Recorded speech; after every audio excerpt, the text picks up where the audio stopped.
gosh, what's the like a year question now. game? Yeah, it's a. Have you seen the YouTube channel Skin Deep? No. They basically bring a bunch of strangers together and ask them like random questions and like get to know people. So I have a game, like Yes, a deck of let's cards. do it. You want to do Is it it?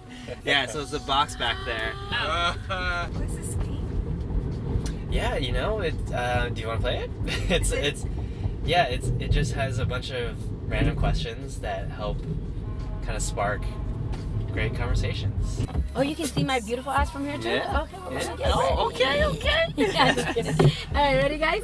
First question. It's a joke. Can we laugh? Don't judge me right now. I'm just And so I have the security cam that's running at all times too. And with permission from my passengers, I actually have a YouTube channel.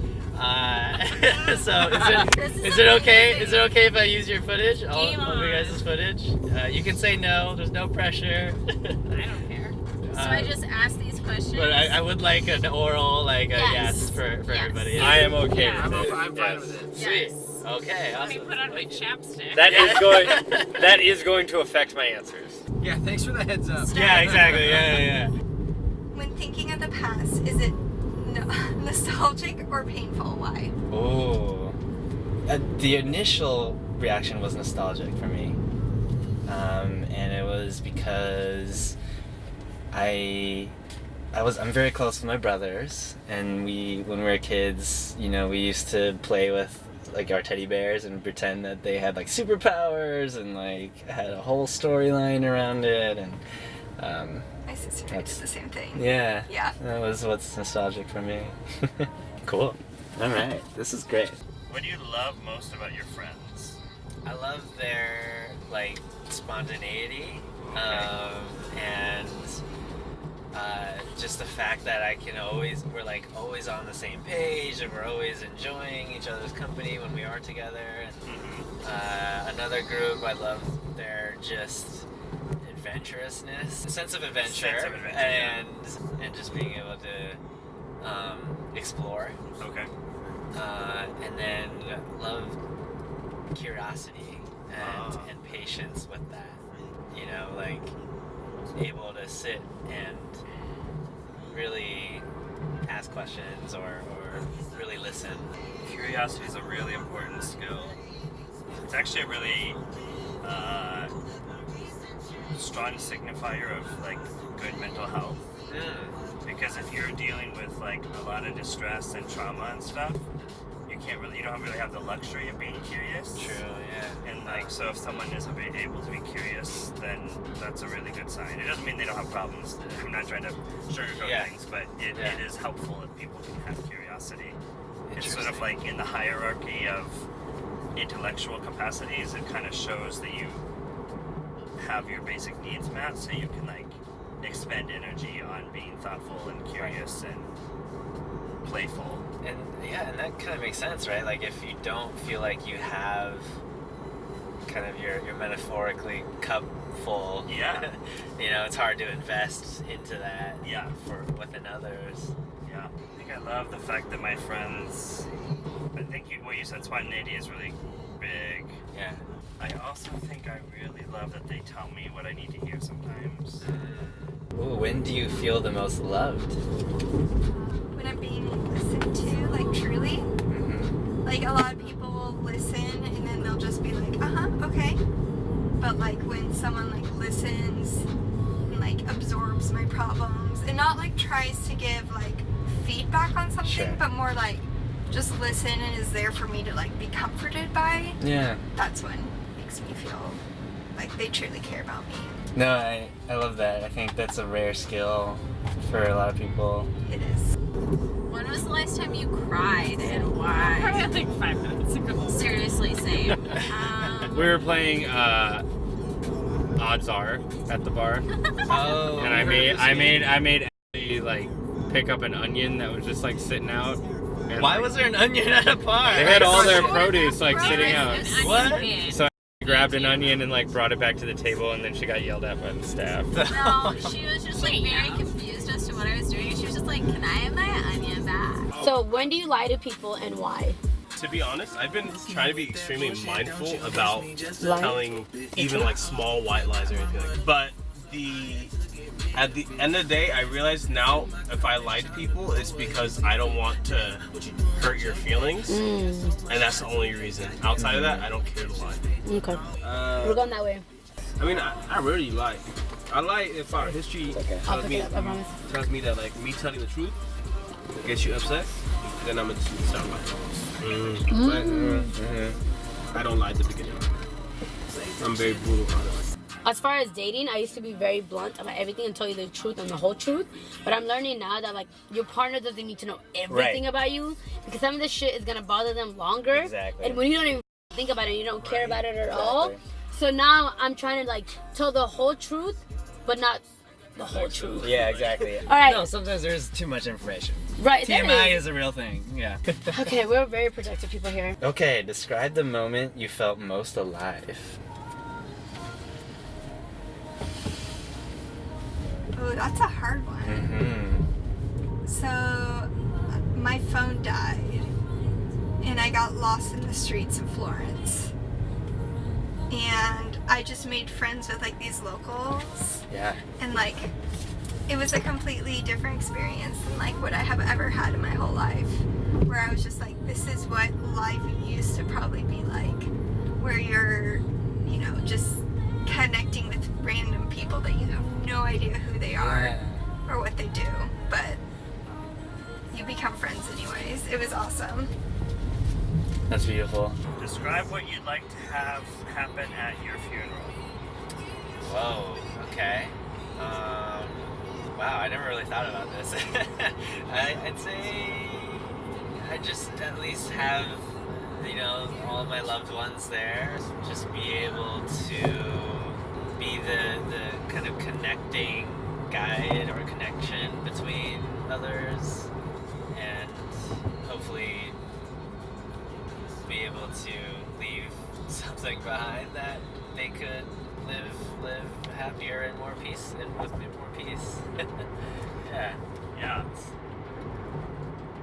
I think that's a hard one because, I mean, depending on what you believe about what happens after this life, and I know there's lots of different beliefs out there, but my belief, I don't know what I totally believe about it, but I don't believe that I'm gonna be worried about what's happening in this life when I'm not here. Yeah. And so it's kind of Yeah. like, well, I don't want you to be sad. I don't want my loved ones to be sad that I'm gone. Sure. Or be sad about it, because I'm gonna not be sad about it, right? Sure. And so I almost, sure, if they're sad, that's fine, but I would almost rather them celebrate or enjoy all the good memories. You know, have a beer, have a laugh. Yep. And don't feel bad for me for dying, because that just happens. That's part of life. It is. What do you think I have yet to learn about myself? Oh, wow. Wow, where do I even start? This is supposed to be strangers? This is... I know, right? Wow. There were deep questions for Maybe you strangers. should do karaoke instead. I do have a microphone for you if you want to go into karaoke. Oh my god, that's amazing. I vote Yeah. 10. How is your What? YouTube channel not the greatest thing about I know. I'm waiting for Wait, those wait, views. what's the Tesla ride experience? Oh, that's where we just kind of geek out and show off the car. So this is self-driving Shut the mode. front door. So you're in self-driving, I'm like, in self-driving right now. Oh, So it's driving itself. my Yeah. god. What's your family's legacy that you carry with you? I'd say it's survivorship. Yeah. My parents were both immigrants from communist countries, so they were both refugees and had to both sacrifice and give up a lot to come here. And so I think if anything, I think it's their ability to survive and tenacity to push through that. Yeah, that's hard. Yeah. I can't even imagine what they had to go through. Yeah. Just being able to like get out, like that's Yeah. impressive on its own. I'm honestly, like, how did I? Honestly, like that definitely makes me think about even just my own life on a spiritual sense. Yeah. You know, like there is such a small probability that I should even be here based on that. I had And it's thought like, about that. Like I was born and raised here, and it's like, mhm. how lucky am I that I was born? Yeah. in the United States. Right. And I was born in Seattle, of all cities. Yep. And, like, I can't imagine living anywhere else more perfect. Yeah. What is your favorite memory from your worst relationship? All right, mine was, it wouldn't be, it's not a boyfriend. I will never, it's not a relationship, but it was a situationship. And this sounds so f***ed up and toxic, but it's knowing that they liked me way more than I liked them, and I just ran the whole thing. It was like jumping how high. That was really fun. Because it was like, I'm not going to be with you, but I love to just see you, like, jump when I say jump. Damn. Sit when I say sit. You know, if you need to tie me up, you know, I'd be okay with that. No picture. Okay, your turn. Honestly, it's probably like, just like, waking up next to them. Oh, even though. There you go. Oh, that's But they're so the worst cute. relationship. How do you deal with conflict, and how do you feel about it? So I don't deal with conflict great. I usually get really quiet when I'm like having a conflict with someone, and then I have to like go cry it out, and then I can come back and be like, okay, let's have a conversation about this. So go process it. But I have on to your go own, process it. I have find to the cry a little language. bit Yeah. because I cry really easily, like those type of things. And I wish I was better at it. I wish I could like just, you know, be one of those type of people that can be like, listen to what someone's saying and be like, okay, yeah, I understand your point, but here's mine. But I'm the type of person to take everything someone says to heart. No, it is hard to separate ourselves from, you know, like we attach our identity to a lot of things. Yeah. How do you deal with conflict, and how do you feel about it? I definitely could feel a lot better about how I deal with conflict. I very much avoid it. I kind of am the sort of harmonizer of my family and of my group of friends, and I will definitely become very like awkward and not really know how to handle conflict. So Yeah, I think that's pretty classic. Yeah. It is really easy to think that avoiding it is going to make it better. Yeah. Usually it doesn't, but Right. it feels good in the moment. It does, It feels yeah. good to not have to think about it or face it. Right. Being the peacemaker can be hard too, because it can feel like no matter what you're going to do, it's going to be wrong, right? Someone's going to be unhappy. Right. What's the best mistake you've ever made? Dating someone that I shouldn't have ever dated. Oh. Because I learned a lot about myself. Yeah. I learned a lot about what can make you stronger as a person. And just because someone says something or does something doesn't mean you have to fulfill that prophecy. Yeah. And Yeah. so I learned so much about, you know, what was important to me. It's a rough time to go through, but like you don't have to deal with it. Like it's not your responsibility to take care of someone else or to deal with someone else's baggage or their awful like personality or any of that. Right. But I love that you brought that up because it's like it's an experience that you had to go through to learn. To that. learn. Yeah. And it's like one of those things that like I for a long time like my self-esteem was like, oh yeah, I'm there, like I'm awesome, but like I'm not that awesome. And now I'm like, now I'm awesome. I'm not gonna deal with your shit. Yeah. And so it's like one of those things that you have to learn for yourself though, that like you are worthy of it. You're worthy of whatever you want for yourself. Yeah. Yeah. You don't have to listen to anyone else. Love it. Okay. This Because is it's 8. last question, and this is kind of makes sense for the ending. How do you want to be remembered? It's a little sad, but it doesn't have to be because you die. You could be alive, and how you want to be remembered to people. Okay. This is a very deep question. Yeah, how do you want to be remembered?